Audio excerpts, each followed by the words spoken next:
dan salam Aidilfitri buat adik-adik semua. Diharap raya PKPB adik-adik tetap meriah walaupun sederhana, insya-Allah. Raya kali ini Kak Zan akur dengan arahan kerajaan supaya tidak mengadakan sebarang rumah terbuka. Malah adik-beradik yang tinggal berlainan rumah dan kawasan juga ditegah datang menziarah. Begitu kami sekeluarga mematuhi arahan yang dikeluarkan. Namun begitu, raya PKPB yang sederhana ini tetap meriah dengan juadah Aidilfitri yang menyelerakan seperti rendang ayam, rendang daging Minang, tempoyak udang, asam pedas ikan, lemang ketupat dan manisan seperti wajit dan kuih muih serta keripik. Alhamdulillah, walaupun agak sunyi tanpa adik-beradik, tetapi kami tetap merayakan Aidilfitri secara ala kadar. Syukur Alhamdulillah mak dan ayah masih sihat dan dapat merayakan lebaran bersama-sama kami sekeluarga. Untuk menghilangkan kesunyian, kami buatlah satu sesi video santai dan fotografi. Jadi mak ayah tidaklah terasa sunyi dengan jumlah tetamu yang tidak begitu ramai. Okey, hari ini dah masuk hari raya yang ke-13. So Kak Zan nak share macam mana sambutan Aidilfitri di 6 buah negara. Umat Islam di seluruh dunia pasti akan merayakan Hari Raya Aidilfitri pada bulan Syawal selepas genap sebulan berpuasa di bulan Ramadan. Pasti bermacam-macam cara dan budaya yang dilakukan mengikut adat dan tradisi masing-masing. Mungkin ada yang kita rasakan pelik dan unik. Namun hal itu mungkin sudah menjadi normal dalam masyarakat masing-masing di dalam menyambut Lebaran. Mari Kak Zan bawa adik-adik ke setiap negara yang mempunyai penduduk Islam serta berkongsi budaya mereka meraihkan Aidilfitri. Negara pertama iaitu jiran kita Indonesia. Meskipun banyak persamaan antara kedua negara, acara mudik Lebaran atau di Malaysia kita gelar balik kampung merupakan satu kemestian untuk dua negara serumpun ini. Tapi tahun 1441 Hijrah kali ini, raya kita agak berbeza kerana budaya mudik Lebaran atau balik kampung tidak dibenarkan atas faktor keselamatan dan kesihatan. Di Bali, Indonesia terdapat tradisi Perang Tobat yang sering diraikan oleh umat Islam di Lombok. Kebiasaannya, tradisi ini akan diadakan pada 7 Syawal atau hari terakhir pada minggu pertama Syawal. Nama saja perang tapi ianya bukan betul-betul perang ya. Ianya cuma ungkapan dan tradisi membaling ketupat dengan sopan ke arah masing-masing yang menggambarkan simbolik perpaduan antara dua kaum iaitu antara kaum Islam dan Hindu di Lombok. Negara kedua, China. Di China terdapat dua wilayah yang mempunyai komuniti Islam yang paling besar iaitu wilayah Xinjiang dan Ningxia. Mereka meraihkan hari raya dengan cuti umum selama 1 hari sahaja. Di wilayah Yunnan pula, orang Islam akan mengembara ke makam Syaikh Ajal di Wuerto dengan tujuan untuk membersihkan makam tersebut dan membaca ayat suci Al-Quran. Tradisi menziarah makam keluarga serta tokoh-tokoh agama setempat dilakukan sebaik sahaja selesai solat Aidilfitri dan makan bersama keluarga. Manakala orang-orang Islam di Uyghur di wilayah Xinjiang menghidangkan sanzi atau mi goreng rangup sebagai hidangan tradisi utama pada hari raya. Bukan itu sahaja, kaum lelaki akan memakai pakaian khas lebaran seperti jaket dan berkopiah putih. Manakala kaum wanita akan memakai baju tebal serta tudung. Negara ketiga, Afghanistan. Negara Afghanistan menyambut lebaran dengan cara yang unik. Mereka menyambutnya selama 3 hari berturut-turut.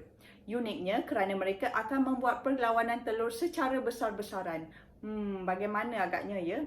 Okey, upacara yang dikenali sebagai Tok Jangi melibatkan setiap ahli keluarga untuk merebus beratus-ratus telur. Kebiasaannya dalam 200 biji telur setiap keluarga lalu mengecatnya dengan warna-warna ceria.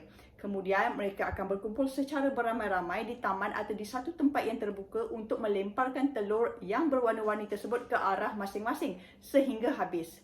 Unik, tapi apa tujuannya ya? Ianya simbol kegembiraan, kejayaan dan perpaduan antara keluarga dan tetangga. Namun sesiapa yang mempunyai baki telurnya, dia akan diangkat sebagai pemenang. Selain itu, masyarakat ini juga akan menyalakan unggun api di luar rumah pada malam Syawal. Selain membuat persiapan dengan membersihkan rumah dan membeli pakaian baru. Yang ini sama dengan kita kan? Mestilah kena berpakaian baru. Tapi kalau pakai pakaian lama pun, apa salahnya? Janji bersih kan?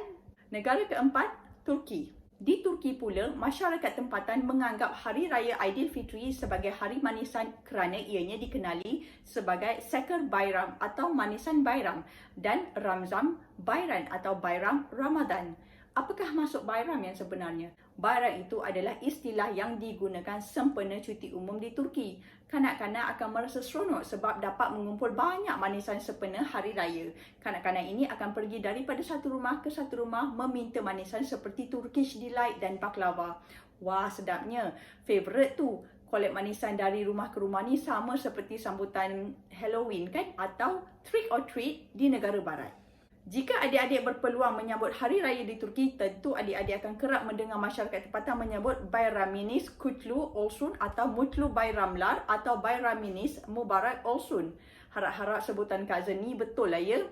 Apa-apa pun, semua ungkapan ini akan diungkapkan sesama mereka ketika berjumpa sambil memakai pakaian khas yang dinamakan Bayramlik. Sebenarnya maksud daripada ungkapan ini bermakna semoga Bayram anda direstui. Di Turki, hanya kaum lelaki sahaja yang akan ke masjid untuk menunaikan solat Aidilfitri. Kaum wanita hanya bersolat dan duduk di rumah sahaja. Negara kelima, Arab Saudi. Arab Saudi lebih kurang Malaysia. Tradisi kunjung-mengunjung ke rumah saudara adalah satu kemestian. Masyarakat Islam Arab Saudi turut mengadakan persembahan seni seperti teater, pembacaan puisi dan perarakan muzik sempena Aidilfitri. Dari segi juadah pula, makanan special mereka adalah daging kambing yang dicampurkan dengan nasi dan sayuran tradisional. Sedap kan? Negara keenam, India. Di India pula, perayaan Aidilfitri yang dikenali sebagai Chand Erat yang bermaksud malam anak bulan akan disambut pada malam raya. Umat Islam akan berkumpul beramai-ramai di kawasan lapang untuk melihat anak bulan dan antara aktiviti-aktiviti yang akan dilakukan adalah memakai inai sama ada di tangan atau di kaki atau kedua-duanya sekali. Selain itu, mereka juga akan bertukar buah tangan dengan pelbagai bentuk antaranya duit dan manisan. Negara ketujuh, Nigeria. Masyarakat Nigeria ada yang beragama Islam dan Kristian. Namun semasa sambutan Aidilfitri, mereka saling hormat menghormati dan membantu antara satu sama lain apabila tiba satu perayaan.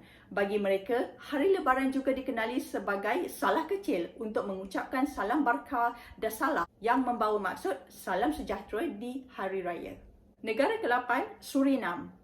Suriname terletak di selatan Amerika dengan jumlah penduduk Afgan Muslim seramai 13.9% atau anggaran seramai 76,000. Fakta ini Kak Zen perolehi daripada Wikipedia untuk banci tahun 2012. Budaya dan tradisinya lebih kurang sama dengan Indonesia kerana sebahagian daripada penduduk asli berasal dari suku Jawa. Unik mengenai hari raya di negara ini adalah penerapan hari raya Aidilfitri berdasarkan dari kiraan sendiri peninggalan nenek moyang dari Jawa sejak ratusan tahun dahulu. Baiklah, itulah 8 buah negara yang menyambut Aidilfitri dengan adat dan budaya unik tersendiri. Bagaimana adik-adik? Lepas ni bolehlah beraya di perantauan sambil menikmati budaya dan juadah lazat luar negara kan? Kalau ada antara adik-adik yang mempunyai pengalaman beraya di perantauan, bolehlah berkongsi pengalaman terutama adat dan juadah tradisi negara berkenaan ya. Baiklah, jika adik-adik sukakan konten yang Kak Zen sampaikan ni, jangan lupa like video ni, tekan lonceng notification dan subscribe channel Kak Zen. Sehingga berjumpa lagi, peace no hatred, sepakat membawa berkat, siapa makan cili, dia terasa pedas. Akhir kata, selamat Hari Raya Aidilfitri, maaf zahir dan batin, jumpa lagi, bye! Wait, you want some more?